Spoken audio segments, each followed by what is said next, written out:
Blue Devils, and welcome to the first episode of Bdptv. I'm Sophia, Communications Commissioner of Present. And I'm Allie, Communications Commissioner of Past. Wondering why school has been so quiet lately? Juniors Colin Fitzpatrick and Ben Skinner have more on finals week, and why students are buckling down and studying up.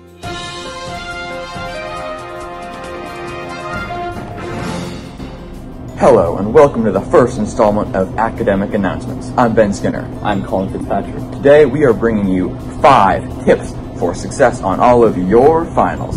Tip number 1, over to you, Colin. Tip number 1, know the schedule. Full day Monday, full day Tuesday, but first period finals are on Tuesday morning. Wednesday, second period and fourth period. Thursday, third period and fifth period. And Friday, sixth period and seventh period. Plan your studying accordingly. Now back to Ben Skinner for tip number 2. Thanks, Colin. Tip number 2, get enough sleep. According to the Skinner Institute of Facts, Knowledge, and More Facts, it is imperative that each and every student gets 9¼ hours of sleep in order for optimal success on all of your tests. Back to you, Colin, for tip number 3. What's tip number 3? Tip number 3, study. Study alone, study with a group, always study. Yeah. Thanks, Colin. Tip number 4, back to Ben Skinner. Tip number 4, in order to do your best on all your finals, it's very important you manage to keep your stress levels down. This can be done in many ways, but one of the best ways is to do what you see Colin doing right now, which is Zen meditation. Meditation brings many benefits to all of its practitioners, so I strongly encourage you to take up meditation to be sure your stress levels remain healthy, safe, and low. Tip number 5. Have a good breakfast. Things you need in a good breakfast. Number 1, protein. Number 2, fiber. Number 3, hydration. Number 4, plenty of fruits and vegetables for all of your vitamins A through Z. Carb up, boys, and have fun using these 5 tips to ace your finals.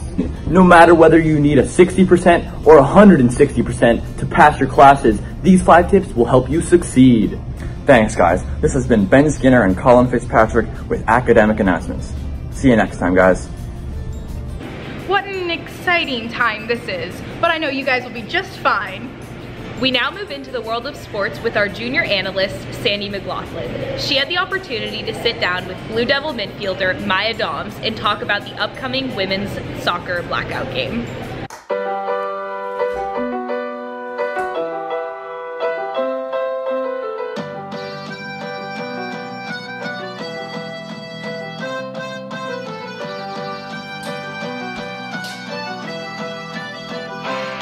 So what is the blackout game? The blackout game is like a traditional rivalry game versus St. Francis, where we all wear black and all the students come out and support us. Oh, why is it traditionally against St. Francis? St. Francis is like our rival, and we always want to beat them, so we want to make it an occasion. So how far do you guys think you're going to go in season this year? I think we can win section this year again, and we'll see. We're going to try and make it further in regionals this year. Okay, perfect. And does having a large crowd encourage you guys to play better? Yeah, it does, because when we come to the game, like we come ready to play, and like we're all hyped up, and it just keeps us like into the game. And hearing people cheer for you like after every play just makes you more excited and like wants you to play, get you to play harder. Cool, great. Be sure to check out your Davis High women's soccer team at their blackout game against St. Francis on January 11th. JV is at 3:30 and varsity is at 5. Be sure to be there. All right, Devils, you better bring your BDP and show out at the blackout game. Yes. On the topic of school spirit, we've got a lot of exciting events coming up next semester. Starting at the beginning of next semester, we're going to be having our annual Basketball Break the Record Night. In Kate's Corner with host Kate Shearing, we'll find out more about what you have to look forward to as she sits down with senior student government member Rachel Hedman, who's helping organize the event. So my Devils, I'm Kate Shearing and this is Rachel Hedman and this is Kate's Corner. Today we're going to be talking about Break the Record Night. Rachel, are you excited for Break the Record Night this year? Yeah, I love Break the Record Night. It's one of my favorite events.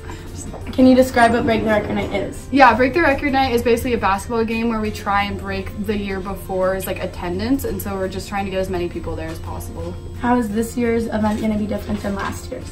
This year, instead of doing 2 separate games, both the men and women's games are going to be on the same night, so we'll be doing everything in one day instead of spread out between a week. What are you guys working on right now for the event? Right now we just got shirt designs in, so we're gonna like look and choose which ones we like the most and then print those, and then after that we're gonna start contacting cheer and dance about performing.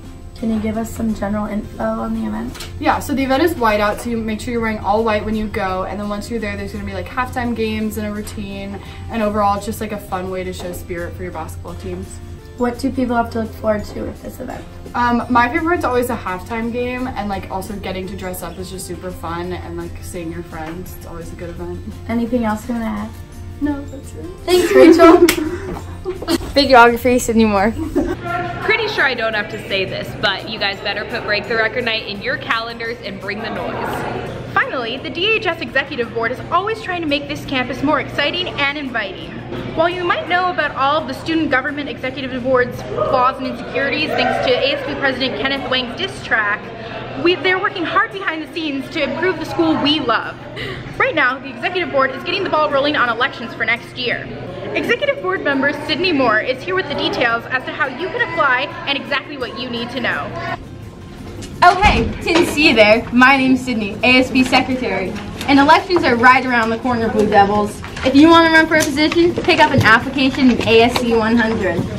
Applications are due on January 16th, speeches are on February 1st, along with voting on February 1st. There are many positions you can run for, including...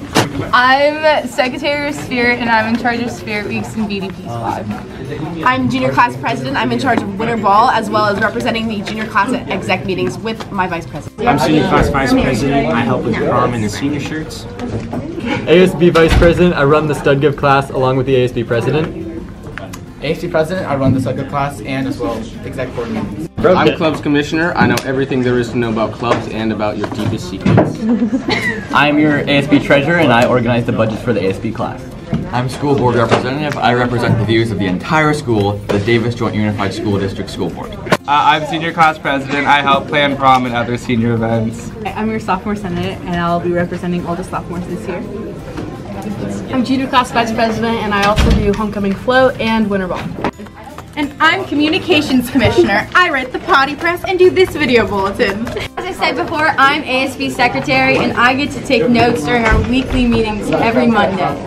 Well, Blue Devils, that's all we've got for this installment. Make sure you're looking for updates for all the events we've talked about on @DavisHighEvents on Instagram and Twitter for updates from me and the rest of your student government class. Thanks for tuning in. I'm Sophia. And I'm Allie. And this has been BDP TV.